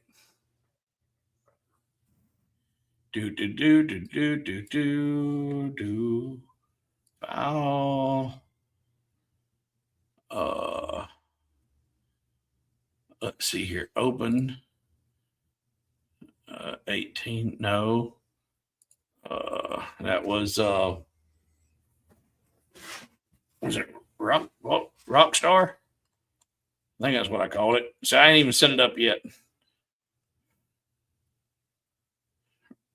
Racetrack Rockstar. There we go. Open. I got to get rid of that. Okay. So I've already got these nested together. You got 4 out of 1 and then 4, 5. So 1, 2, 3, 4, 5, 6 pieces. 6 pieces of 300 by 300 material to create that hot rod, that Rockstar picture frame. I am not. I am not. Uh, the triple thick didn't dry well. I loved the appearance of it, but different woods gave me different results. And I learned something this week. I'm working on a 6-layer love cross with see 1 John 4:7 and 8. Beloved, let us love one another, for he that loveth not knoweth not God, and God is love. That scripture is in the center of the cross, and the maple, the hard maple, beautiful. But I've got zebra wood in every alternating layer, and I put a lacquer finish on it, and it doesn't want to cure. It doesn't really want to harden up. And so I said, all right, well, let me try putting it in some direct sunlight for some ultraviolet rays to hit it and see what happens. The maple looks great. The zebra wood, blistered, full of bubbles everywhere. And I'm talking about a clear coat that had been on there for almost 2 days. 2 days. And I put it out in the sunlight. 2 days later, blisters everywhere, but only on the zebra wood. It created a gassing off from the wood that got air pockets that bubbled up and blistered and popped, but only in the zebra wood. It did not happen in the hard maple. So, but things like that are what caused me to get away from the triple thick. I've gone to Rust-Oleum's lacquer only. Oh,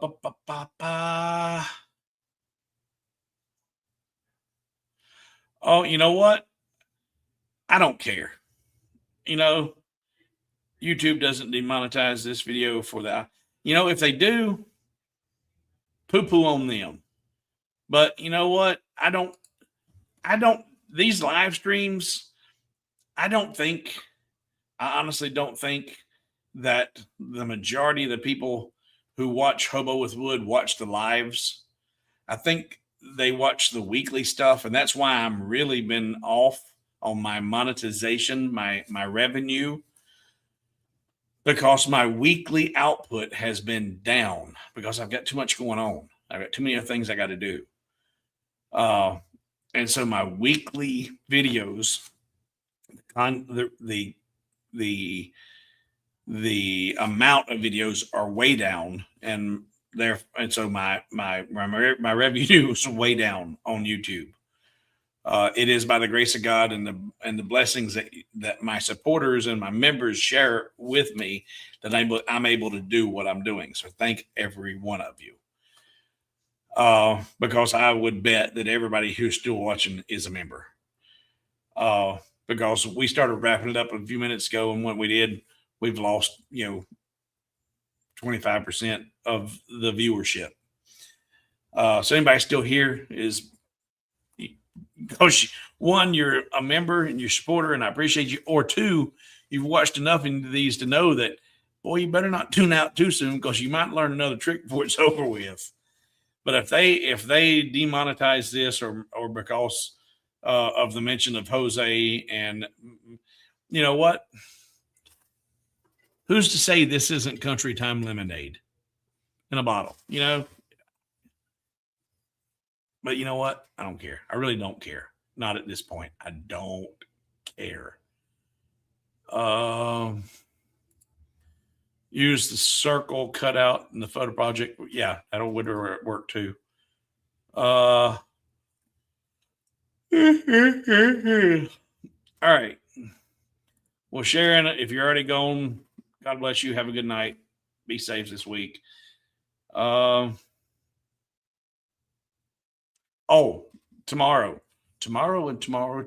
creeps at its petty pace. No, that's Shakespeare, and I hate Shakespeare. most horrific experience I've ever had on stage was doing Shakespeare. Hate it. Hate it. Hate it. Anyway, today is Saturday. It's still Saturday. It's 10 p.m. Eastern time. 2 more days of Saturday left. Tomorrow is Sunday. Now, I mentioned to Jack, I don't know if Jack will be able to make it because Jack has plans for tomorrow. But if he can make an appearance, he might do so and come pick up his super Rockstar picture frame. But I'm going to go to Taxco, Taxco, Taxco on Garrison Boulevard tomorrow. I plan on being there at 1 o'clock tomorrow, 1 o'clock p.m. tomorrow, do lunch and a margarita because I have to stay medicated or else I can't function. So tomorrow, 1 o'clock, Taxco. If you are in the Redneck area, Ed, if you catch this on replay, because I don't know if I've seen you in here or not, maybe you have been and I've missed you. Bill Coleman, Ed, Jack, there are more. There are several others that are in the area. Garrison Boulevard tomorrow, 1 o'clock. I'll have this there until Jack shows up to get it, claim it, and disappear for his plans. Taxco is better than Azteca. Azteca's pretty good, but Taxco is better. Hey, there's Ed. I thought I'd seen you in here. Yep. So if you want to come by and grab a bite for lunch, or if you like margaritas, come and get a margarita. 1 o'clock tomorrow. I'm planning on being at Taxco. And I don't know, I haven't seen Bill in here, but Bill's another redneck from Gaston County. And when I say redneck, I do mean that lovingly, because if you don't embrace it, you're a redneck in Gastonia, you're a redneck. Like it or not, you are. If you're a transplant, then you came here by choice. That says a whole other thing about you. If you were born and bred here and you just haven't been able to escape and stay out, well, I can relate. All right. Greg says he's in Cali, so it might take him a little bit. Well, if you leave now, if you get a head start, if you get on the move, I ain't going now. And it is, what is it, Jack? It's 1, 2, 3, 3.5 blocks from me. 3.5 blocks. So if push comes to shove and I had to, 3.5 blocks, I can walk home. Ain't no big deal. Yeah, it's like a black hole. You can get away from Gaston County, but it sucks you back in. It's the nastiest black hole that exists in the universe. It's horrible. Horrible. On that note, thank each and every one of you for being here. If you are in the area and you can make it to Taxco 1 o'clock tomorrow, come on, have lunch with us, and we'll have a little chit-chat. We'll talk laser. We'll talk BS. We'll talk about anybody else that's out there. We'll do whatever we want. We'll talk about anybody and everybody. We'll talk about your best friend growing up. We'll talk about anything you want to talk about. I'm Steve, Hobo with Wood. This was a fun project. I did not go through the entire design process, just showing you how to create the multi-layers. Creating the brackets, that's not difficult. You can figure that out. If you can figure it out, the rest of it, you got the brackets. All right, Bob, bless you, and I thank you, and we will see you in next stream or on the next video. Y'all have a good night. Have a great rest of the weekend.